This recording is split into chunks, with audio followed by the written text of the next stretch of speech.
இதில் அவர் தான் இந்த நரசிங்க சித்தர்ன்னு சொல்லி சொன்னாங்க. அந்த சித்தர் வந்து இதில் வந்து நம்மளாம் வந்து இருந்து வாக்கள் சொல்கிற ஒரு ஆக்களுக்கு வாக்கள் சொல்லி அதுகள் வந்து அந்த உண்மையான விஷயங்கள்னு சொல்லி இன்றைக்கு ஒருத்தர் இல்லை சிவன் இருக்குன்னு சொல்லி அவர் தானதில் அவர் அந்த நேத்திக்கு நீங்கள் இன்னும் இது செய்யுங்கோன்னு சொன்ன அவருடைய வேண்டுகோள் கிடங்க ஒவ்வொருத்தர் வந்து அந்த கோயிலை கட்டி கொடுத்துச்சின்னு நரசிங்க சித்தர் என்று சொல்கிறார்கள். 16 வயசுல வந்து அவர் அஜினார் வந்ததாகவும் அதன் பிற்பாடு வந்து அவர் சித்தராக மாறியதாகவும் வந்து அவருடைய மகள் வந்து சொல்லியிருக்கிறார்.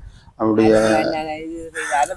10 சாமி தீர்த்தத்து வாரது, 10 திருவிழா அலங்கார திருவிழா நடக்கிறது, மற்றது எல்லாம் செய்கிறோம். எங்களால் ஏலக்கூடியதான் செய்கிறோம். பெருசோ கிருசோ ஒன்றுமில்லை. ஒவ்வொருத்தரும் வந்து ஒவ்வொன்று கலைச்சி படிப்போம். இந்தா அது செய்கிறோம், இந்தா இது செய்கிறோம், இந்தா வந்து விட்டோம், இந்தா போவிட்டோம். அது சொல்ல மட்டும்தான் நாங்கள்